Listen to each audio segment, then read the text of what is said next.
timeout. Well, the nerves of a big game can do that to you, and sometimes the tempo of this one to be a very important indicator. Lane? Yeah, certainly there's value in the zone in terms of containing dribble penetration because your help side defenders are already in their spots.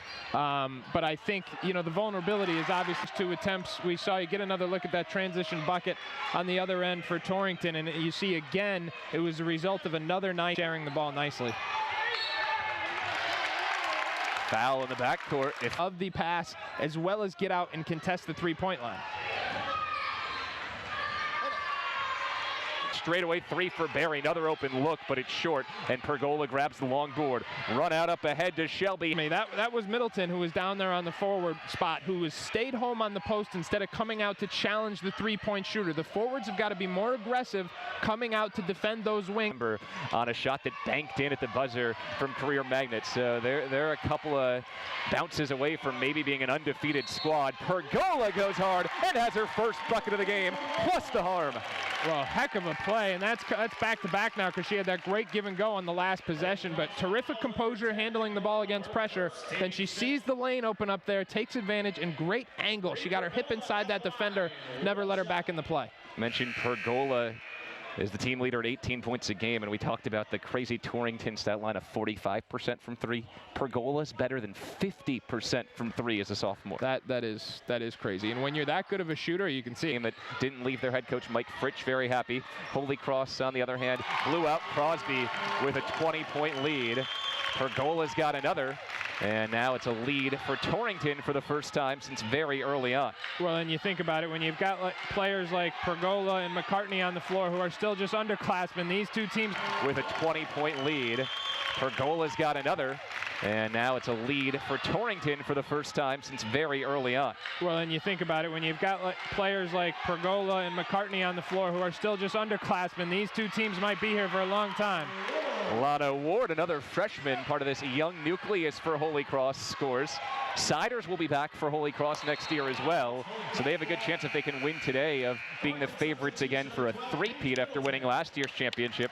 Torrington, though, she creates her own offense by getting those offensive boards. And that's such a luxury to have because you don't have to run you don't have to run plays for players like that. They go out and get their points on their own. Pergola with a quick catch and shoot. How crisp does that look? Well, and that's a college caliber move because she came off that little curl right there, had great footwork, and able to square both her shoulders and her feet. That's the offense here for this Torrington team. Has to be pleased that they have 21 points, with just 6 coming from their top scorer, Pergola. Pretty. Here she is on the back cut, hanging and scoring. Yeah, as good of a cutting team as I've seen all season long. I mean, I thought that shot that Pergola took was a forced one and one of the first ones we've seen, but they're really... And Torrington takes it back. This Holy Cross team's not a team that relies on the outside shot. They're a slashing team, and so far the zone has frustrated their top scorers. Anderson, couple. Used this word already tonight. I'll continue to use it. That shot was in rhythm. She got her stepping into the pass, and it's a lot easier to make shots that way than when the pass is off target or takes you out of your rhythm. It ends the 8-0 run.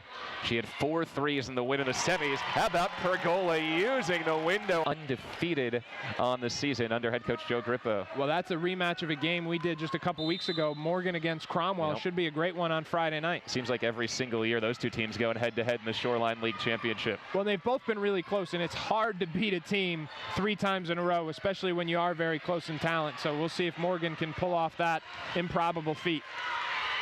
Defense has picked things up for Holy Cross here. They're really starting to jump the passing lanes in the final minute of this first half. And as we expected, it's just a one-possession game. Better patience here offensively from Torrington. Good look for Cordish, doesn't go, and an aggressive offensive board and foul drawn by Pergola, who rebounded in amongst the taller forwards. Well, I think that's really been the key for Torrington. When they've trusted their offense, especially early in the possession, and gone to their cutting game, they move that Holy Cross defense, and then as the possession goes on, the defenders just become a little more fatigued, and then they're able to get the open looks they're looking for.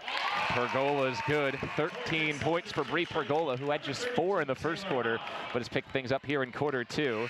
In the matchup of 2 of the top scorers in the NVL, well, of course, Siders has been limited due to foul trouble, but she's being outscored at this point 13-7 by Pergola, and maybe the more important number, 0. That's 0 points for Century McCartney, the star freshman for Holy Cross. Yeah, and that's one last defensive possession so she won't pick up her fourth. How about Pergola's catch again? And not only does it keep... That's exactly what Holy Cross wants. Pergola somehow catches the pass and scores. Wow, Sports Center, the broadcast jinx here, but it's going to be a good thing. She's such a good shooter of the basketball that I think when she attacks, that's got to be one of her main options, is to draw that contact. And she hits an important free throw to tie the game. Just a sophomore, but Coach Fritsch and the Torrington folks are very high on her. They think she definitely has D1 potential. Oh, yeah.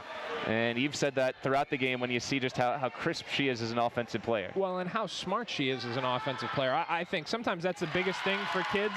They get to college and they've really got to fit into an offensive system for the first time, but she's got an intellect well beyond her years, and she's obviously been really well coached too. I mean, this has been a very impressive Torrington offense. She has 18 points. It's a 1-point lead for Torrington. A star player, you say you want her to be aggressive, you think, okay, create off the dribble. She's been at her best attacking without the ball, and then being in those situations to catch and finish or catch and get to the free throw line, and a lot of that credit goes to the people who are passing her the ball too.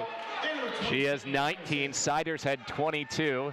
Two stars in the NVL have lived up to their full billing.